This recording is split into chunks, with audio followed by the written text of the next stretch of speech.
Hi, this is JJ again, coming from the Raleigh, North Carolina death row. And today, I want to talk about relationships. I have had a relationship with this young German girl who I called Magpie, my little Magpie. And we broke up last year for a while. We got back together, and we broke up again last night. And relationships are so hard to keep in prison. It's hard to keep when you're out there in the world where you're at now, but it's doubly hard in prison, and then it seems like it's 10 times harder when you're on death row because you don't have any contact visits. You don't get to touch anybody. You don't get to see them as often as you would like. And I never got to meet Magpie, but we had extraordinarily good phone conversations and textings, and I felt for a while that she was backing up and pulling back from me, and I would often tell her that, look, if that's the case, just go ahead and if you're ready to move on, let me know, and we can we'll change the terms of our relationship. And while we were talking yesterday, that's what happened, and we both cried. I cried like a little girl. I tell you, I'm not ashamed to admit it. And when I talk to her again today, I'll probably do some more crying. I'll probably do some more tonight. But like I said, relationships are so hard to keep here. And it's also for an intimate relationship is bad, but it's hard to keep family relationships and friends too. For instance, when I first got locked up in 1990, someone would tell me, said, if you need anything, let me know. If you need anything, call me. Well, I would call this person, and they would be paying phone tag, wouldn't get in touch with them, couldn't hold on to a phone call with them, or they got something going on they can't do what I asked them to do, which is fine. They don't owe me anything. Nobody owes me anything here. But it's just difficult when you expect someone to follow through with what they promise and they don't. And I got involved in family politics a few years ago. And I should have kept my mouth shut and stayed out of it. But it was having to do with my sister and my mom. And my mom's passed away now. And my aunt, my mom's sister, Aunt Susie, she wrote me and told me something was going on with my sister and my mom. And I immediately took her side of it as being factual and didn't know any other particulars about the situation. Then I was the bad guy because I stuck my nose where I wasn't needed, where it wasn't belong. It didn't belong. I did the same thing with another sister. It was none of my business, and I kind of impugned upon her character and her Christian faith because I was pissed off about it. And it, like I said, it wasn't my business to do that. So we kind of walk a fine line on trying to keep people sweet. We stay sweet so we can keep a relationship with somebody, because everybody has bad days. Everybody's going to have something wrong. The car is going to break down. You're not able to send somebody some money they said they would, or they're not able to visit, or just don't want to put the effort in driving down here. I'm from Western North Carolina. It's about 200-something miles to come down here. I've not had a visit with my family since 20 years ago, I guess. And that's fine. If they don't want to come, that's fine. I'm not in touch with many of them anyway. The only two members of my family, immediate family, I'm really in touch with are my sister Tammy and my cousin Donna. And then I have a couple of aunts that live in Gastonia that I'm in touch with. Other than that, I don't have a lot of contact with family anymore. And part of it is me, because it seems like when I would contact some of them, I always had a handout. I'd expect somebody to do something for me or send me some money. And it took me a long time to realize they don't owe me anything. The only thing I feel they owe me now is respect, to tell me the truth on whatever we're dealing with. If I ask for something and you don't have it, I appreciate you just saying, I ain't got it, saying I'll do it next week, I'll do it tomorrow, knowing you're not going to. Relationships with our attorneys, which is also another road you have to travel lightly and navigate the waters in. I've been in attorney visits and listened to guys talk to their attorneys, and they will cuss them out. They will call them every name in the book. They're slamming their hands on the table. They're gesticulating. They're so loud and boisterous. and disrespectful.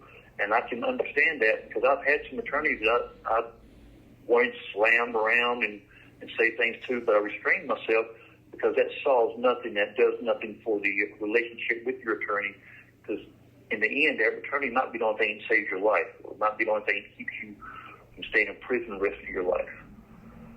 So keeping a good relationship with attorneys is helpful, and actually it's needful. And with staff members here, you need to keep a good relationship. I don't like every staff member that works here, never have. All of them probably don't like me, and that's fine. I can deal with that. I'm going to be respectful to them as long as I'm here, as long as they're respectful to me. If they get out of line toward me, years ago I would have cussed them out and called them every son of a bitch in the world. But that was years ago, and I'm mature since then. I realized that, like I said, everybody has a bad day, and I can't take my bad day out on them, and I appreciate them not taking their bad day out on me. When it comes to medical, we also have to fine line on keeping a good relationship with our doctors. I have a chronic condition, autoimmune disease called ulcerative colitis, and I have small neuropathy in my hands and my feet due to colitis. So they call that a chronic disease, so I see the doctor kind of regular. And it behooves me to have a good relationship with my doctor and all the nursing staff here, because if I have a flare-up or a relapse of medication, and if I've been an asshole to the doctor, naturally he wouldn't be in such a hurry to attend to my needs, as opposed if I had been being cordial and respectful as I try to be with all of the staff here, with the doctors and the nurses. Because in the end, you don't want to piss the doctors off, you don't want to piss the police off, you don't want to piss off the one in the county that controls your money and the mailroom. Those are the things that we can't do without. And I hear some guys sometimes writing grievances on this or that for what to me would seem like a minor, trivial thing, but to them it's not, because you got to kind of pick and choose your battles here. Like with my situation with my little magpie.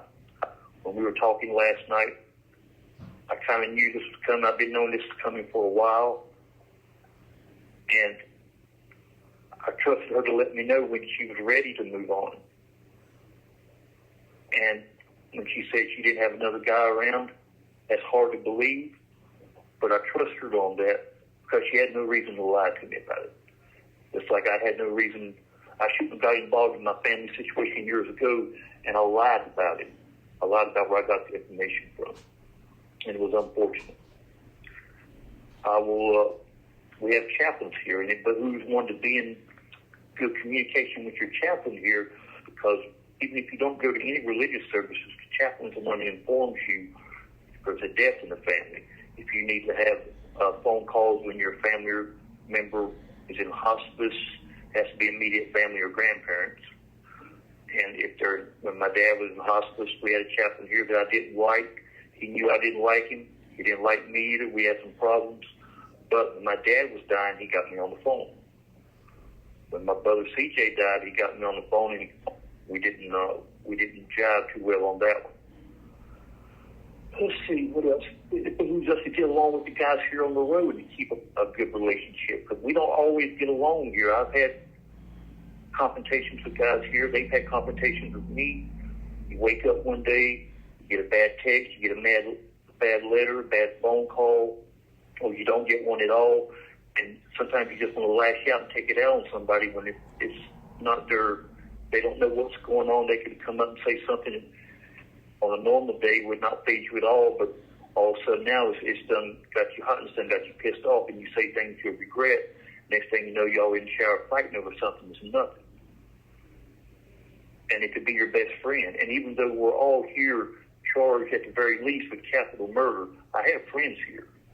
I have had a lot of friends executed. I don't have as many friends now as I used to. But I'm cordial with everybody. I'm respectful to everybody. And I expect the same from everybody else. And if I don't get it, I just keep on moving and keep on staying in my lane. When we have classes here, we used to have all kinds of psychology classes, writing classes, chess, Toastmasters. Some of the guys here would say some very lot of things to some of the female staff here and make them feel uncomfortable. I don't want any female staff to ever feel uncomfortable around me, to feel like that they can't interact with me without having someone else there, because I'm not a pervert. I guess I'm flirty and flirtatious on occasion, but I try to keep in mind that that's not my girlfriend, that's not my wife, that's really not my friend, that's a staff member. And we can be friendly, but we can't be friends. And that's just the way it is here. When the attorney that I had from 1992 to 2 of them then, and then when I went back for resentencing in 99, I had a separate, different attorney. I had stayed in contact with the attorney from my original trial because he was a good man. It's unfortunate that he got my case because it was a small town. I'm sure he lost business from being my attorney. But we have remained cordial. I can call him up sometime, which I do on occasion. If I'm in need of something, I just want to talk to him and see how things are going in his life. And we've still stayed in contact because it's important for us to keep our contacts, because in the end, most people are on death row are probably going to die in prison, one way or the other, unless they get some extraordinary help.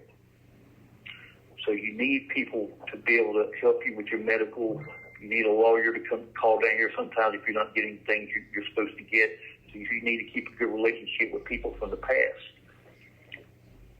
And even though this particular attorney, he didn't win me a life sentence, he didn't win me an acquittal, he didn't win me anything like that, I really feel like he did the best he possibly could.